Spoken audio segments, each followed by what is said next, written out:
Jeg vil gerne gøre rede for begrebet differentialkoefficient, som er, når man differentierer en hældning til en tangent. Og til at gøre dette bruger vi tretrinsreglen, og første punkt i tretrinsreglen det er at finde til funktionstilvæksten. Og til det har vi tegnet et koordinatsystem og indtegnet en funktion. Og så har vi fundet et tilfældigt punkt på funktionen, som er tangentens hældning. Og det har vi så kaldt x af 0 til f af x 0. Men for at finde tangentens hældning, skal man også finde en sekantens hældning. Og det gør man ved at indtegne et andet tilfældigt punkt på funktionen. Og det har vi så kaldt f af x 0 plus h. Og på y-aksen har vi kaldt det f af x 0 plus h. Og så har vi indtegnet sekantens hældning. Og til funktionstilvæksten er så vores delta y, det vil sige forskellen mellem vores to y-koordinater. Og igen på vores x-akse er det så forskellen mellem vores to x-koordinater, som vi har kaldt h. Og heroppe har vi kaldt det delta y, og h er det samme som delta x også. Så det var første trin i tretrinsreglen. Andet trin i tretrinsreglen det er at finde sekantens hældning, og det bruger man formen for den rette linje hedder det, undskyld.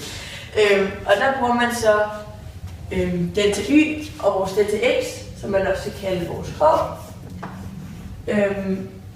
Og det er så vores 2, det er vores y2 minus y1, og vores xy minus vores 2y, og så dividerer de to hinanden. Og så har vi så sat vores kendte x- og y-værdier ind i formlen. Det er simpelthen for f af x 0 plus h minus f af x 0, divideret med x af 0 plus h minus x af 0. Og man kan så reducere det til, at man kun får h ned i vores nævner. Og det vil sige, at vi har fundet differenskoefficienten, som er andet punkt i tretrinsreglen. Og tredje punkt, det er simpelthen, at man finder tangentens hældning, og det vil sige, at man lader h gå mod 0, og det vil sige, at sekantens hældning kommer til at være tilnærmelsesvis tangentens hældning, det vil sige, at de bliver det samme. Og man siger, at differentialkoefficienten er grænseværdien for differenskoefficienten, når h går mod 0. Vi kan så sige, at differenskoefficienten og differentialkoefficienten er tilnærmelsesvis det samme, men det kunne være, at vi ønskede at finde, nemlig tangentens hældning. Differentialregning, det anvender man til at finde monotoniforhold. Så anvender man det til at finde minimum og maksimum og vendepunkter på grafer. Og man bruger optimering, og det gør man ved at sætte den faste afledte lig med 0. Inden for differentialregning, der er 3 regneregler, som man skal kende til. Der er konstant gange funktion, så er der sumregel, og så er der differensregler. Konstant gange funktion, den hedder, at en konstant gange en funktion differentieret er det samme som, at man differentierer en funktion og bare ganger den med en konstant. Og hvor man deler ledene ad. Og det må man gerne. Så er der sumreglen af differensreglen, som hedder, at en funktion plus eller minus en anden funktion differentieret er det samme som den ene funktion plus differentieret plus minus den anden funktion differentieret, hvor man altså også deler ledene ad. Og det jeg nu gerne vil bevise, det er sumreglen, hvor at det er funktionen f af x plus funktionen g af x, og hvordan at man kan dele ledene ad. For at vise det skal jeg så have fat i tretrinsreglen, og første trin er, at jeg skal vise funktionstilvæksten. Så jeg starter med at sætte mine y-koordinater ind, som er f af x 0 plus h,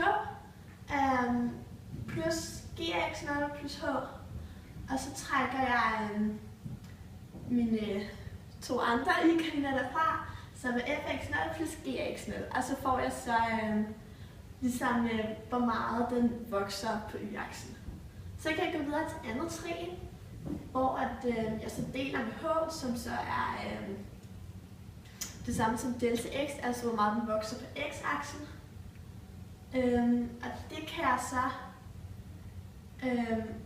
forkorte endnu mere hernede, ved at jeg ophæver minusparenteserne, og så samler f'erne og samler g'erne, og det gør jeg sådan der, at jeg kan skille de to funktioner fra hinanden, og det begge to er delt med h. Så jeg deler simpelthen ligningen op, eller brøken op, og så har jeg dem stående hver for sig. fx0 plus h minus fx0 delt med h, plus gx0 plus h minus gx0 delt med h. Og så når jeg går ned her i tredje trin, i trætrinsreglen, så gælder det, at fx0, eller når h går mod 0, så går fx0 mod f mærke x er 0, og det samme gælder for gx0, den går mod g mærke x0. Og så har jeg jo, at f mærke x0 plus g mærke x0 er det samme som heroppe. Så det har ikke nogen betydning, om man skiller dem ad, så derfor så gælder sumreglen.